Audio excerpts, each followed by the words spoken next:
சட்டப்பேரவை தேர்தலில் வேட்புமனு தாக்கல் செய்ய இன்று கடைசி நாள். சட்டப்பேரவை தேர்தலில் வாக்களிக்க தகுதியானவர்களின் பட்டியல் இன்று வெளியீடு. இனி விரிவான செய்திகள்.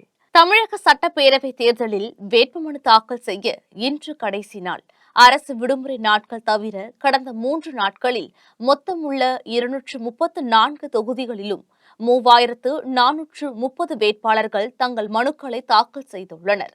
இதில் 2731 ஆண் வேட்பாளர்களும் 698 பெண் வேட்பாளர்களும், வில்லிவாக்கத்தில் ஒரு திருநங்கை வேட்பாளரும் தங்கள் மனுக்களை தாக்கல் செய்துள்ளனர். அதிகபட்சமாக கரூர் தொகுதியில் 84 பேரும், குறைந்தபட்சமாக ஆர்கே நகர் மற்றும் நாங்குநேரி தொகுதிகளில் 26 பேரும் மனுக்களை தாக்கல் செய்துள்ளனர்.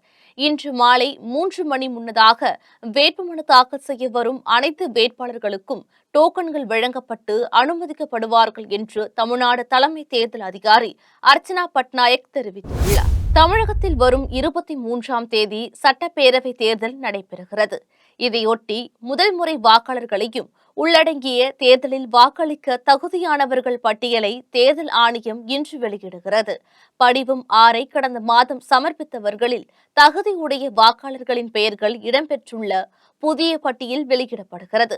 வாக்காளர்களின் தகவல் இடம்பெற்றுள்ள சீட்டு அச்சடிக்கப்பட்டு நாளை முதல் பூத் ஏஜென்ட்டுகள் மூலம் விநியோகிக்க திட்டமிடப்பட்டுள்ளது. இந்த தகவல் சீட்டில் வழக்கமாக இடம்பெறும் தகவல்கள் தவிர வாக்காளர் புகைப்படத்திற்கு பதிலாக QR கோட் இடம்பெறும் என்று தேர்தல் ஆணையம் தெரிவித்துள்ளது.